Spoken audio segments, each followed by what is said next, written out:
пресс-службы. Военнослужащие ведут переговоры с лицами, которые пытаются остановить движение колонн и разъясняют им смысл указа президента. Еще, подчеркнул Сергеев, российские войска везут в Чечню тысячи тонн продуктов, горючего и медикаментов.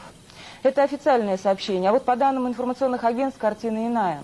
Войска встречают сопротивление местных жителей, сообщает Франс Пресс. Еще не успев войти на территорию Чечни, 5 российских танков были подожжены. И Тартас передает, эшелон с бронетехникой и служащими МВД России, направлявшийся в сторону Грозного, блокирован в районе станции Орджоникидзевская. Впереди и позади состава пути были разобраны. Уже есть сообщения о жертвах. По данным Интерфакса, 2 ингуша убиты, 10 ранены при попытке остановить колонну российских войск. Оппозиционный Временный совет Чечни сообщает, что при прохождении российских войск через Надтеречный район ранено 11 местных жителей, 6 тяжело. В Ингушетию продолжают прибывать беженцы из Чеченской Республики. Правительство Российской Федерации распространило обращение гражданам Республики Ингушетия, в котором говорится: ситуация в Чечне, неотъемлемой части нашего Отечества, достигла крайне опасной черты. В результате применения оружия незаконными формированиями пролилась кровь ни в чем не повинных людей.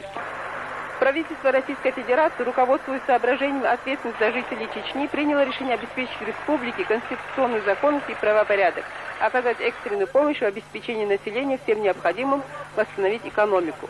И далее, обращаясь к жителям Ингушетии.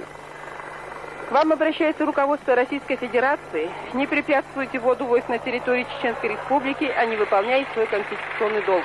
Не допускайте противоправных действий в отношении военнослужащих на маршрутах выдвижения колонн.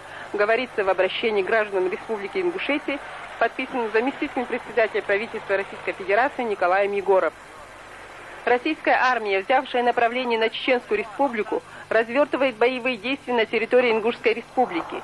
Сегодня после 17 часов обстрелян населенный пункт Гази-Юрт вблизи города Назрани, в результате которого есть разрушения и жертвы среди мирных жителей.